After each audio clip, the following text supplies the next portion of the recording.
కేసీఆర్ గారి చలవతో ఏర్పడినటువంటి కొత్త జిల్లా నారాయణపేట. ఆ కొత్త జిల్లా కేంద్రంలో పోయిన కేసీఆర్ గారు శాంక్షన్ చేసినటువంటి కొత్త మెడికల్ కళాశాల నిర్దిష్ట గడువులో ఆ మెడికల్ కళాశాలకు సంబంధించినటువంటి ఆసుపత్రిని కేసీఆర్ గారే పూర్తి చేయించారు. స్థానిక ఎమ్మెల్యే, అప్పటి ఎమ్మెల్యే, మాజీ శాసనసభ్యులు ప్రస్తుతం శ్రీ రాజేందర్ రెడ్డి గారు పర్యవేక్షించి అక్కడ జిల్లా ఆసుపత్రి భవన నిర్మాణాన్ని చాలా వేగంగా పూర్తి చేయించినారు. ఎన్నికలు వచ్చినాయి లోపల. దాని ఇనాగరేషన్కి పోయింది ముఖ్యమంత్రి గారు. పోయింది దేనికి అంటే కేసీఆర్ గారు ప్రారంభించినటువంటి జిల్లా ఆసుపత్రి పని ప్రారంభించి పూర్తి చేసినటువంటి ఆసుపత్రిని ప్రారంభోత్సవం చేయడానికి పోయింది. దాంతోపాటు ఇంకా విడ్డూరం ఏంటంటే, సరే అది చేసిండు బాగానే ఉంది, ఎవరెవరు చేయాలి కాబట్టి చేసిండ్రు. దాంతోపాటుగా 2 పోలీస్ స్టేషన్లు ఇనాగ్రేట్ చేసిండు. ఒకటి ధనవాడ పోలీస్ స్టేషను, ఇంకొకటి టౌన్లోనే మరో పోలీస్ స్టేషన్. ఈ 2 పోలీస్ స్టేషన్ల యొక్క భవనాలు శాంక్షను నిర్మాణం కేసీఆర్ సర్కార్లో పూర్తయింది. రాజేందర్ రెడ్డి గారే పూర్తి చేయించారు. ఇంకా విచిత్రం ఏంటంటే ఆ పోలీస్ స్టేషన్లు, ధనవాడ పోలీస్ స్టేషను 10 నెలలుగా పోలీస్ స్టేషన్ నడుస్తుంది. ఆల్రెడీ 10 నెలలుగా కేసీఆర్ సర్కార్లో పని పూర్తయినటువంటి పోలీస్ స్టేషన్ను ఇక్కడి నుంచి ముఖ్యమంత్రి పోయి ఆడ ప్రారంభోత్సవం చేయాలని ఇదా చర్చకు రండి అని 10 సార్లు మాట్లాడతాడు.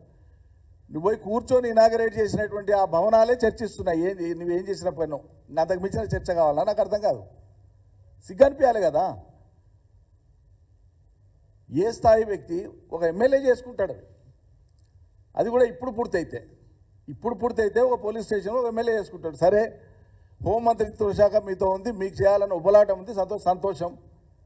మరి 10 నెలల కింద పూర్తయిందా అని ఇప్పుడు ఎట్లా పూర్తి చేస్తారు? ఇప్పుడు ఎట్లా ఇనాగరేట్ చేస్తారు? 10 నెలల కింద నుంచి ఫంక్షన్ అవుతుంది కదా, ప్రజలు నవ్వుకుంటున్నారు, విస్తుపోతున్నారు.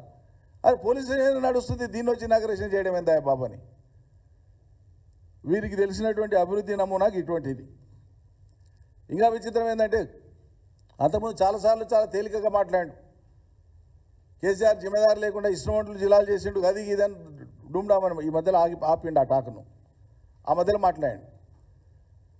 కొత్త జిల్లాలు 5 జిల్లాలు వచ్చినందుకే కదా 5 మెడికల్ కళాశాలలు వచ్చినాయి, 5 ఆసుపత్రులు వచ్చినాయి, వేల మంది పిల్లలకు చదువుకునే అవకాశం వచ్చింది.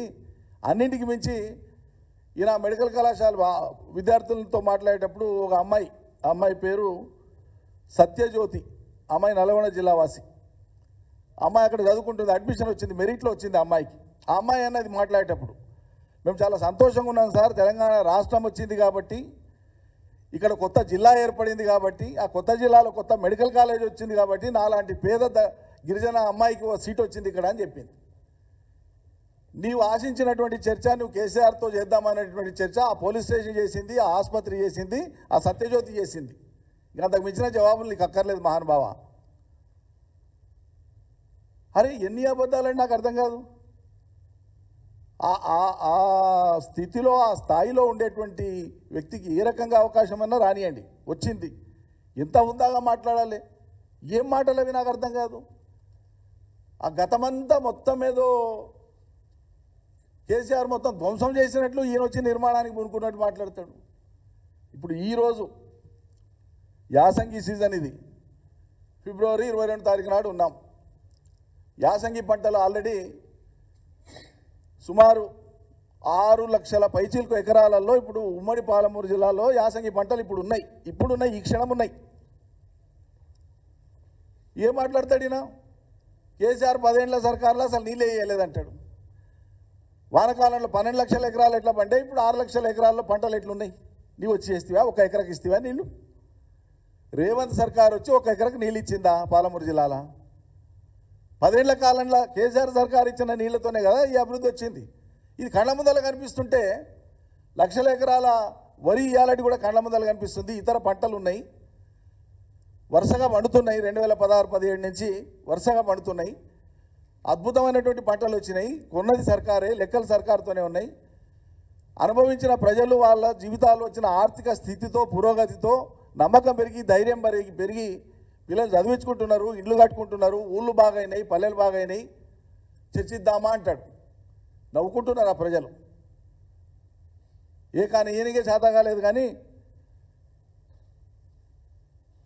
చర్చిద్దామంటున్నాడు ఈ నాని. ఇంకో మాట ముందరికి పోయి మాట్లాడుతుండు. తనను కాపాడుకోవాలంట. పాలమూరు బిడ్డను నేను లేక అవకాశం వచ్చింది, నన్ను కాపాడుకోండి అంటున్నాడు. ఏం పాలమూరు బిడ్డలకు నువ్వు రైతు బంధు ఎగ్గొట్టినందుక, రుణమాఫీ పూర్తి చేయనందుక,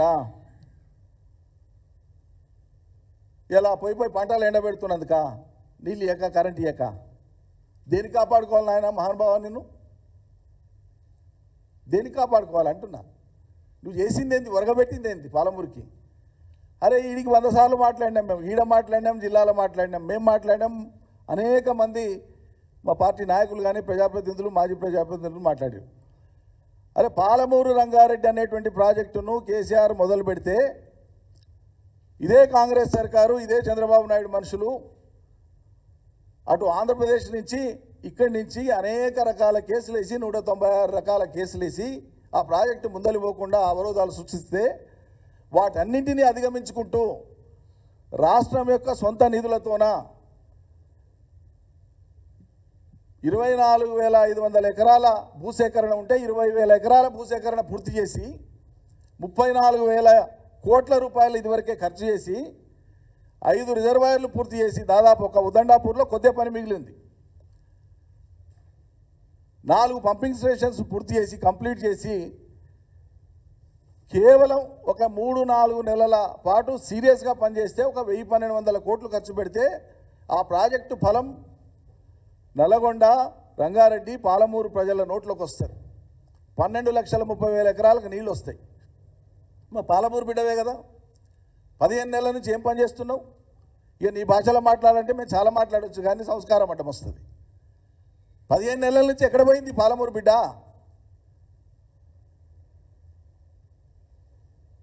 ఈ అరుపులు, కేకలు, పెడబొబ్బలు, ఛాలెంజులు,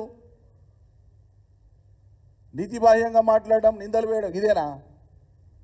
మళ్ళీ ఎందుకు లేకపోయా నీకు ప్రేమ? నీ స్థానంలో ఎవరున్నా ప్రమాణ స్వీకారం చేసిన 2వ రోజే పాలమూరు రంగారెడ్డిని సందర్శించి సమీక్ష చేసి ఏం చేస్తే ఈ ఫలితం వస్తుందో ఆహారం శ్రమించేటువంటి వాళ్ళు. పాలమూరు రంగారెడ్డిలో అంతర్భాగం కోడంగల్, నారాయణపేట, మఖ్తలివి. నేను నిన్న కూడా ప్రెస్ చెప్పిన, వనపర్తి కాడ చెప్పిన, ఆ చెప్పే ఫ్లోలో కరివేణ అనే బదులు ఉదండాపూర్ అనే పదం వాడినాను. ఆ చిన్న సవరణకు నేను రిక్వెస్ట్ చేస్తున్నా. పాలమూరు రంగారెడ్డిలో అంతర్భాగం కొడంగల్ కానీ, నారాయణపేట నియోజకవర్గాలు కానీ, మఖ్తల్ కానీ, దానికి ఉద్దేశించబడినటువంటి రిజర్వాయర్స్ కంప్లీట్ అయినాయి. కరివేణ కంప్లీట్ అయిపోయింది. ఉదండాపూర్ దాదాపు కొద్దిగా మిగిలింది. జరంత పనిచేస్తే గ్రావిటీతోన నారాయణపేటకు నీళ్ళు వస్తాయి. జరంత పనిచేస్తే కొడంగల్కి నీళ్ళు వస్తాయి, ఎక్కువ వస్తాయి. ఇప్పుడు ఈయన తలపెట్టిన దానికంటే నీళ్ళు ఎక్కువ వస్తాయి. ఇప్పుడు ఈయన తలపెట్టిన దానికంటే తక్కువ ఖర్చు అవుతుంది. టెండర్లు క్యాన్సిల్ చేసి ఆ వర్కులను క్యాన్సిల్ చేసేసి ఈయన వచ్చిన తర్వాత ఇప్పుడు ఏమంటాడు? నా మీద కక్షపూని కేసీఆర్ ఇక్కడికి నీళ్ళు తెలియదు. అరే ప్రాజెక్టు ముందలివ్వకుండా ఆపిందే నీ పార్టీ, వచ్చినాక ఆ టెండర్లను క్యాన్సిల్ చేసిందే నువ్వు, అంతకుముందు వేగంగా కాకుండా ఆపిందే మీ పార్టీ, కేసులు వేసిందే మీ పార్టీ. గ్రావిటీతో వచ్చేటువంటి దాన్ని కాదని ఏ ఏజెన్సీనైతే నువ్వు నిందలు మోపినవో కమిషన్ల నెపం పెట్టి మళ్ళీ అదే ఏజెన్సీకి ఆ వర్కును ఎక్సెస్ రేట్లకు కట్టబెట్టి నీళ్లు లేని సోర్స్కి వెళ్ళి ఎత్తిపోతాలంటాం. తొందరలోనే మీడియా మిత్రులందరినీ కూడా రిక్వెస్ట్ చేస్తాం, జూరాలకు తీసుకొని పోతాం, ఇతర ప్రాజెక్టులకు కూడా తీసుకొని పోతాం. అసలు రేవంత్ రెడ్డి గారు ప్రతిపాదించినటువంటి కొడంగల్ లిఫ్ట్ అనేటువంటి దానికి వాటర్ సోర్స్ ఎక్కడైతుందో ఇలా ఫిబ్రవరి వచ్చేటప్పటికే జూరాల పరిస్థితి ఏందో మీకు అర్థమవుతుంది. జూరాల కింద ఉన్నటువంటి సొంత ఆయకడికే నీళ్లు లేవు. ఇప్పుడు పంటలు ఎండిపోయే ప్రమాదం ఉంది. నెట్టెంపాడు, కోయిల్ సాగర్, భీమా కింద ఉండేటువంటి పంటలు బయటపడతాయా లేదని ఆందోళన ఉంది. ఇటువంటి పరిస్థితులలో అదే జూరాలకు వెళ్ళి కొడంగల్ లిఫ్ట్ను ఇంకో దాన్ని పెట్టుకొని పోతానంటే రేపు ఆ లిఫ్ట్ గతి ఏం కావాలి? ఆ ప్రాంతపు ఆయకట్టు ఏం కావాలి? ఇవన్నీ అంశాలు ఉన్నాయి. వీటన్నిటిని కాదని ఒకటే రాజకీయ ఊకదంపుడు ఉపన్యాసం. స్కూల్ పిల్లలు ఉండే స్కూల్ మీటింగ్ కాడికి పోయినా కేసీఆర్ను తిట్టుడు, పోయిన ప్రభుత్వాన్ని తిట్టుడు. స్కూల్ పిల్లల మీటింగ్ కొందురుగు అనేటువంటి మండలానికి పోయి అక్కడ పాఠశాల, అదేదో 100 ఏళ్ళు పూర్తి అయినటువంటి పాఠశాల, బూరుగులు రామకృష్ణరావు చదువుకున్న పాఠశాలలో ఇంకెవరెవరు మహనీయులు చదువుకున్నారని చెప్పి పాపం ఆ స్కూల్లో చదువుకున్నటువంటి పాత విద్యార్థులంతా కలిపి ఒక పండగ ఏదో చేశారు, ఈయనని పిలిచారు ప్రత్యేకంగా. వాళ్ళ కోరిక ఏంటంటే దాన్ని మండలంగా ప్రకటించమని ఆ ప్రాంతంలో ముగిలిగిద్ద హై స్కూల్. ఇది పోయి సరే మండలం చేయడం సాధ్యమా కాదా అది ప్రభుత్వం యొక్క ఇష్టం, దాని మీద మేమేమో మనం చేస్తే వాళ్ళ ఇష్టం, చేయకుంటే వాళ్ళ ఇష్టం, ప్రజల ఇష్టం మేరకు. స్కూల్ పిల్లల మీటింగ్ కాడపై కేసీఆర్ గురించి మాట్లాడతాడు. అరే సమయం ఏంది, సందర్భం ఏంది, ఏడపైనా ఒకటే పాటనా?